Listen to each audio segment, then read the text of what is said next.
Hop, akalarim, otashni mashinasini hadovoyga olib qolyapmiz. Bugun olib qolyapmiz. Test qurdik, haydab qurdik. Ancha o'z hadovoylar yib qolibdi. O'tib ham ketgan ekan. O'tib ham ketgan ekan. Bugun tashlab ketasiz. Xudo xohlasa bizga topshirasiz. Kuni ertaga men o'zim telefon qilib chaqiraman. Jamshid aka 20 yillik tajribaga ega haqiqiy ustalardan biri. Hadovoy va rul gidravlikasi bo'yicha kuchli mutaxassis.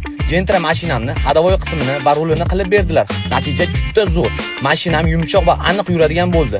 Ishlari sifatli, halol va mas'uliyat bilan bajarib beradilar. Jamshid aka mashinani shunchaki emas, test qilib haydovchining roziligi bilan topshiradilar. Sochvalik rulay kolonkani yuvib, tozalab, mana stolga tirish holatiga qo'ydik.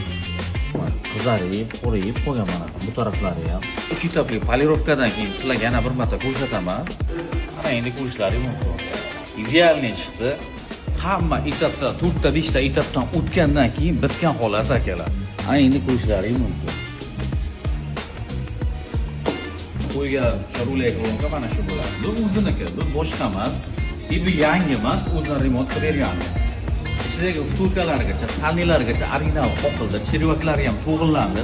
Ikkita shardek mexanik piliklari bilan qo'yib yubordik akalar.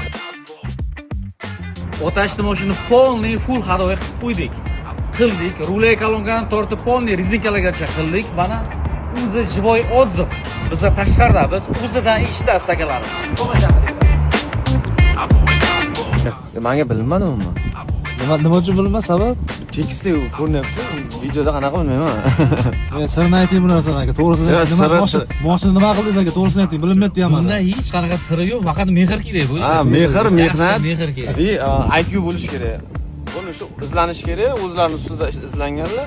Natijasi mana realniy отзывimni aytaman. Postdan qoldiramiz, xudo xolasa. Vashi chotki.